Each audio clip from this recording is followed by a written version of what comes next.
Baik. Assalamualaikum warahmatullahi wabarakatuh. Jumpa lagi dengan program Kabar Petang. Kali ini bersama saya, Budi Suhada. Kurang lebih 30 menit ke depan kita akan berdiskusi dengan narasumber yang kompeten tentang tema yang sedang hangat, yang sangat menarik untuk diperbincangkan. Pemirsa, tema kita sore ini adalah Blok Beijing Moskow ubah konstelasi politik dunia, yang nanti kita akan ditemani oleh narasumber yang sangat berkompeten, pengamat internasional, Bapak Budi Mulyana. Pemirsa, Presiden Xi Jinping mengatakan Cina akan bekerja dengan Rusia untuk mengambil tanggung jawab sebagai kekuatan besar. Itu disampaikan Xi Jinping kepada Presiden Rusia Vladimir Putin pada hari Kamis di KTT Organisasi Kerjasama Shanghai atau SCO di Samarkand. Cina bersedia melakukan upaya dengan Rusia untuk mengambil peran kekuatan besar dan memainkan peran pemandu untuk menyuntikkan stabilitas dan energi positif ke dunia yang diguncang oleh gejolak sosial, kata Xi Jinping kepada Putin. Sementara itu Putin memuji hubungan multifaset yang telah dijalin kedua negara, khususnya hubungan perdagangan. Apa tujuan organisasi kerjasama Shanghai SCO? Apakah mampu menghadang pengaruh Amerika Serikat atau AS? Apa reaksi AS terhadap kehadiran poros Cina Rusia? Untuk membahasnya kami telah terhubung dengan pengamat hubungan internasional Bapak atau Bung, ya bisa kita panggil Bung Budi Mulyana. Kita sapa terlebih dahulu beliau. Assalamualaikum warahmatullahi wabarakatuh, Bung Budi Mulyana. Waalaikumsalam warahmatullahi wabarakatuh, Bung Aminuddin. Biasa. Mohon maaf atas sedikit hambatan, ada kendala teknis. Ya, tanpa mempanjang waktu kita langsung ke pertanyaan pertama ya, Bung.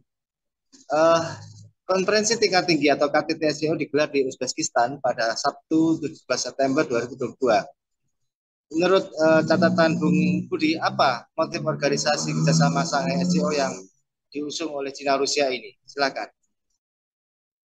Ya, SCO ini kan sebenarnya bukan organisasi baru ya. Dia memang dibentuk tahun 2000-an, tapi pionirnya dulu Shanghai Five ya, itu sudah berdiri tahun 1996.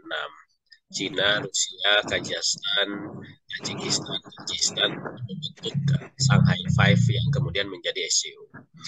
Kalau kita lihat secara historis memang kentara bahwa kehadiran Shanghai Five atau SCO ini adalah bagaimana upaya Rusia untuk mengkonsolidasi kawasan Asia Tengah pasca keruntuhan Uni Soviet. Ya. Di situ selain Rusia membentuk Commonwealth Independent States ya CIS, juga bersama Cina membentuk Shanghai Five atau SCO ini. Walaupun perkembangannya memang kita melihat bahwa Shanghai Corporation ini banyak kemudian lebih luas cakupan arahan dari keberadaan organisasinya gitu. Jadi tidak sekedar dijadikan alat oleh Rusia untuk menjaga hegemoni kawasan, tapi juga berikutnya adalah bagaimana membendung pengaruh global Amerika Serikat ya, ketika pasca runtuhnya Uni Soviet menjadi pemain tunggal di kancah dunia gitu. Makanya kemudian selain bersama Cina, Rusia juga belakangan menggandeng India dan juga Iran gitu, yang sama-sama dalam kacamata Amerika ini menjadi pesaing ya di level global. Jadi saya melihatnya memang walaupun ini masih masih terlalu dini kalau dianggap sebagai saingan Amerika di global, tapi tanda-tandanya atau indikasinya bisa mengarah ke sana. Gitu, Bung Amin. Baik, ini sedikit menghangatkan konstelasi global ya, Bung Budi. Nah, di lain sisi ada pemerintah Taiwan yang menyebut bahwa hubungan antara Rusia dan Cina ini merupakan ancaman bagi perdamaian global. Menurut Taiwan ya, masyarakat internasional harus melawan yang disebut dengan ekspansi otoritarianisme. Bagaimana catatan Anda terkait apa yang diungkapkan oleh Taiwan ini? Ya tentu Taiwan ini kan kalau kita lihat sejarah dia pihak yang tersingkir ya pasca kekalahan di revolusi budaya Cina ya. Sehingga kemudian Cina dikuasai oleh rezim komunis dan rezim nasionalis republik atau yang kita kenal dengan Taiwan ini kemudian dia uh, apa namanya tersingkir ke Pulau Formosa dan karena memang secara ideologis Taiwan ini sama dengan Amerika Serikat, makanya kemudian Taiwan menjadi perpanjangan tangan dari Amerika Serikat di Asia Timur. Maka sangat dimaklumi ketika statement Taiwan merespon terhadap Cina atau merespon terhadap galang kekuatan Cina dengan Rusia itu menjadi perpanjangan tangan dari respon Amerika Serikat gitu karena memang selain dia adalah sekutunya tentu Taiwan juga wajar merasa khawatir gitu ya menguatnya hubungan Rusia dengan Cina ini akan mengancam posisi Taiwan walaupun memang sempat eskalasi meningkat, tetapi kita lihat bahwa Cina menghitung banyak hal untuk melakukan semacam invasi seperti yang Rusia lakukan terhadap Ukraina gitu. Apalagi belakangan kan beberapa hari lalu Taiwan terkena bencana ya gempa. Artinya apa yang terjadi di KTT SCO di Asia Tengah ini tidak akan serta-merta menjadi ancaman politik secara langsung bagi Taiwan dalam waktu dekat ini. Itu Bung Kamil. Ya, maka kemudian kita bisa mencatat beberapa hari terakhir ini agak mereda ya tensi di Cina, antara Cina dan Taiwan. Nah, meskipun tadi Bung Budi mengatakan belum akan menjadi ancaman, tapi apakah memang secara analitis keberadaan SCO ini akan mampu menghadang pengaruh Amerika Serikat di dunia? Gimana, Bung? Goalsnya memang ke arah sana, gitu ya. Jadi tadi saya sudah sampaikan bahwa uh, unilateral Amerika itu perlu dilawan, gitu ya. Cuman kan secara kapabilitas negara memang tidak mungkin dilawan oleh satu negara. Kalau dulu misalkan pada masa perang dingin kan bisa vis-a-vis Amerika Serikat berhadapan dengan Uni Soviet ya. Pasca runtuhnya Uni Soviet, tentu kekuatan Rusia itu jauh lebih lemah dibandingkan Uni Soviet sebelumnya gitu. Makanya kemudian perlu ada kekuatan bersama gitu, menggalang kekuatan bersama. Cuman kan problemnya adalah menjalin kekuatan bersama melawan hegemoni Amerika itu kan bukan perkara yang mudah ya. Karena pertama tentu secara ideologis ya atau secara kepentingan politik Rusia dengan Cina itu beda. Walaupun katanya sama-sama negara komunis ya dulu, tapi ya masing-masing juga punya kepentingan politik yang berbeda terhadap Amerika Serikat.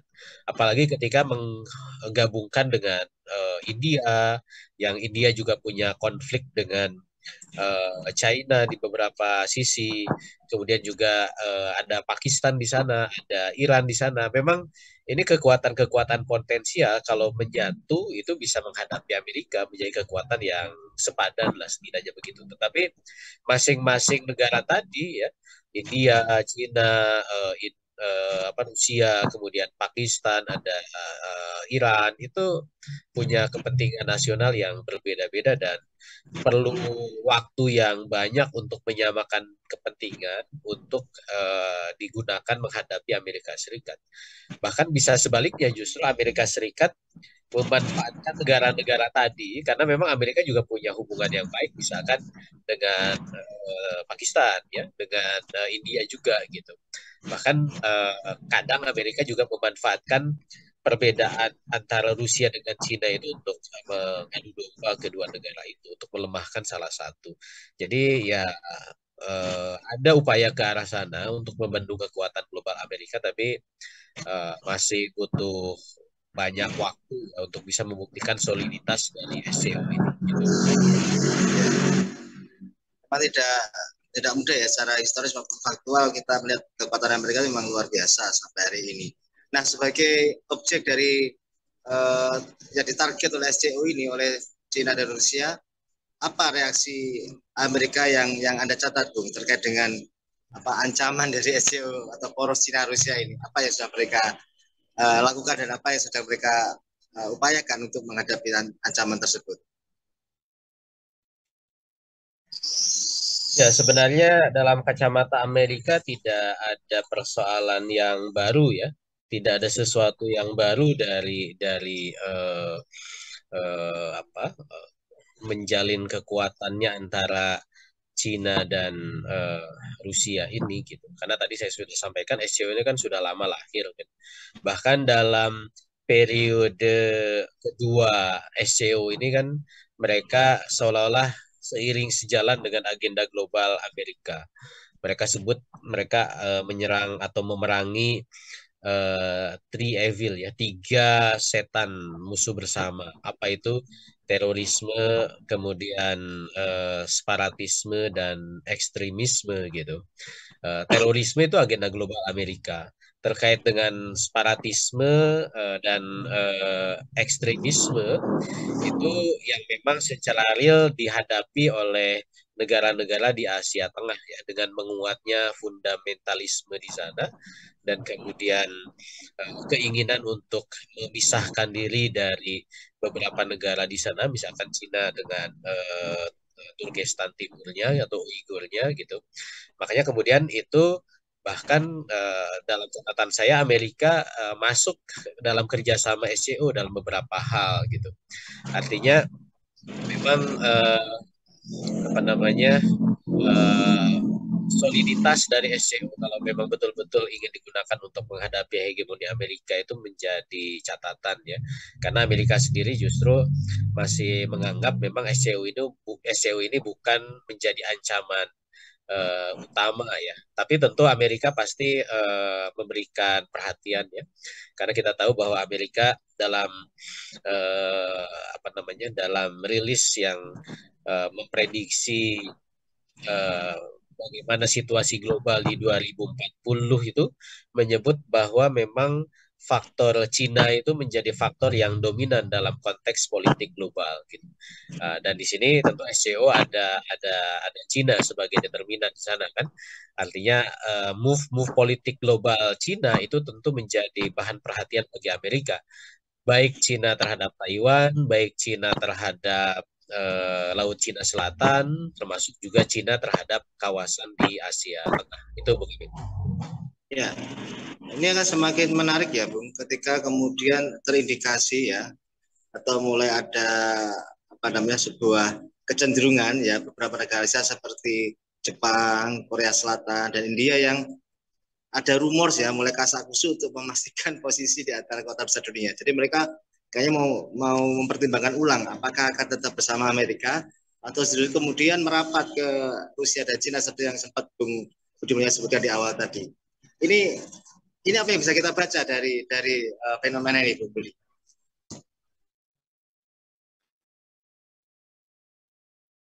Sebenarnya itu masih terlalu dini dalam kacamata saya. Artinya kalau membaca Korea Selatan atau Jepang ya untuk bisa merapat ke Cina itu masih terlalu jauh lah ya. Karena ikatan dengan Amerika itu sudah sangat kuat ya. Mereka diikat dalam perjanjian persekutuan yang kuat pasca Perang Dunia Kedua dan faktanya basis militer Amerika di Asia Timur masih ditempatkan di kedua negara itu Jepang dan Korea Selatan gitu dan sejauh ini belum ada pembicaraan resmi yang menyebutkan bahwa Amerika akan menutup atau menggeser kekuatan militer Amerika di dua sekutu Amerika di Asia Timur itu gitu. Jadi kalaupun misalkan tadi ada rumors ya, saya sebut rumors merapat ke Cina atau ke SCO, saya pikir ini masih terlalu jauh. Itu Bung Aziz. Ya, barangkali perlu kita lihat ya kelanjutannya apakah memang kemudian rumor itu terbukti benar atau kemudian hanya sekedar mungkin ada pihak-pihak yang melakukan bargaining politik ya terhadap Amerika. Nah, ya. Di tengah turbulensi dinamika politik internasional ini, Bung Budi, sebagai kaum muslimin ya sebagai kekuatan tersendiri dalam dunia ya kaum umat Islam ini, bagaimana sih sebenarnya sikap yang harus diambil ya oleh kaum muslimin mulai negeri Muslim ya terhadap hadirnya organisasi kerjasama saya atau SCU ini. Bagaimana, Bu? Ya, pelajaran yang bisa diambil adalah bahwa memang melawan kekuatan Amerika secara global ini bukan perkara yang mudah ya. Selevel Cina, Rusia saja mereka butuh kerjasama ya, untuk bisa menyatukan kekuatan menghadapi hegemoni global Amerika. Artinya kalau berkaca dari sana, tentu negeri-negeri Muslim yang lebih rendah kapabilitas negaranya, apalagi mereka terbelit dengan kepentingan nasional masing-masing, untuk bisa masuk ke kancah global itu menjadi PR yang sangat-sangat sangat besar gitu. Nah, disinilah tentunya potensi itu ada ya, karena umat Islam punya punya latar belakang sejarah untuk bisa menjadi negara global di masa kehilafahan dulu. Cuman sekarang kan dengan mengikuti rezim nation state yang digalang oleh negara-negara barat, umat Islam kemudian menjadi terpecah belah. Akhirnya kemudian umat Islam tidak menjadi satu kekuatan yang utuh gitu. Hanya dengan terpecah belah ini tidak menjadi kekuatan yang kuat, dominan, determinan di kancah global. Maka PR awal tentu ya umat Islam harus kembali menggunakan prinsip dasar Islam dalam bernegara, karena itu adalah kekuatan bagi negeri Muslim, kekuatan akidah, karena yang dihadapi adalah kapitalisme global atau mungkin komunisme sosialisme kalau dulu zaman Uni Soviet ya, karena itu adalah ideologi yang digunakan untuk mengatur tatanan global gitu. Makanya umat Islam harus kembali ke pondasi itu. Dan yang kedua, tentu umat Islam juga harus menyatukan kekuatannya. Selama umat Islam masih terpecah belah dengan berbagai nation state seperti sekarang ini, tentu ya kekuatannya akan lemah gitu. Bahkan sampai mungkin ya negeri-negeri Muslim itu menyatu, anggaplah dalam OIC atau di Arab bikin Liga Arab gitu ya. Tetapi karena masing-masing masih terpecah belah dengan kepentingan nasionalnya, pasti itu juga menjadi faktor yang mudah untuk diadu domba atau dipecah belah. Gitu. Memang harus melepaskan sekat-sekat kebangsaan itu untuk bisa menjadi satu kekuatan yang utuh. Gitu. Saya pikir itu yang harusnya diambil pelajaran oleh kita umat Islam dan tentunya penguasa-penguasa di negeri Muslim saat ini. Itu Bung Aminuddin. Baik, luar biasa. Nah, ini terakhir sekaligus penutup dari Bung Budi. Seberapa besar ya probabilitas atau kemungkinan negeri-negeri Muslim ini kemudian bisa lepas dari hegemoni Amerika maupun hegemoni kekuatan lain seperti poros Cina Rusia? Berbesar kemungkinannya dan seberapa lama itu akan terjadi? Ya, kalau potensi kemungkinan ya masih besar ya, masih kuat. Cuman kan tinggal masalahnya bagaimana Islam sebagai ideologi ya, sebagai mabda itu betul-betul bisa diyakini dan merasuk ke dalam jiwa-jiwa umat Islam di negeri-negeri Muslim, termasuk para penguasanya, termasuk para ahlu kuahnya gitu. Karena dengan hanya itulah nanti kesadaran berislam di dalam bernegara itu akan tumbuh, akan hadir dan mendorong keinginan untuk membangun sebuah kekuatan peradaban Islam yang bermain tidak hanya di kancah negara as a local gitu ya, tetapi amanah dari risalah Allah ini kan menjadikan Islam rahmatan lil alamin. Islam itu harus bermain di kancah alam, di kancah global, kancah dunia gitu. Dan untuk itu harus menjadi negara adidaya Islam gitu. Potensi itu ada karena umat Islam sekarang kan dari sisi jumlah sangat besar, 1 miliar lebih. Secara teritorial umat Islam menguasai teritorial yang sangat-sangat luas dengan potensi sumber daya alam yang juga masih dimiliki oleh mereka gitu. Cuman masalahnya adalah bagaimana melepaskan ikatan dari kebergantungan kapitalisme global kembali kepada Islam, membangun kekuatan secara mandiri, maka dengan itu apa yang kemudian menjadi amanah agar Islam menjadi rahmatan lil alamin itu insya Allah akan segera terwujud dalam waktu dekat tentunya insya Allah. Luar biasa pemirsa, jadi memang optimisme harus tetap kita jaga, ya semangat tetap kita kobarkan bahwa memang di balik keberadaan Amerika Serikat sebagai masih satu-satunya superpower dunia hari ini, kemudian dengan mulai terganggunya hegemoni Amerika Serikat oleh Cina maupun Rusia, maka sebenarnya umat Islam harus tetap konsisten ya, tetap konsisten menjadi sebuah kekuatan tersendiri yang pada akhirnya seharusnya umat Islam yang memimpin dunia, bukan mereka ya. Dengan segala kemungkinan dan segala potensi yang ada, seperti penjelasan dari Bung Budi Mulya, semuanya pasti masih mungkin terjadi dan bisa dalam waktu yang tidak lama atau dalam waktu yang dekat, asal dengan pasal-pasal yang harus terpenuhi tadi. Luar biasa, terima kasih Bung Budi Mulya atas analisa dan ulasannya, mudah-mudahan memberikan manfaat pada kita semua, menambah wawasan politik internasional kita dan memberikan sebuah giroh, sebuah semangat untuk tetap menjadi seorang muslim yang taat, tetap sebagai seorang muslim yang optimis bahwa pada akhirnya Islam akan menjadi pemimpin dunia. Baik, pemirsa Khilafah News, demikian diskusi yang sangat baik dengan Bung Mulya sore ini. Mudah-mudahan kita mendapatkan pelajaran yang luar biasa, dan kami sore ini atas nama kru dan kerabat kerja, saya Amin Syada pamit undur diri. Wassalamualaikum warahmatullahi wabarakatuh.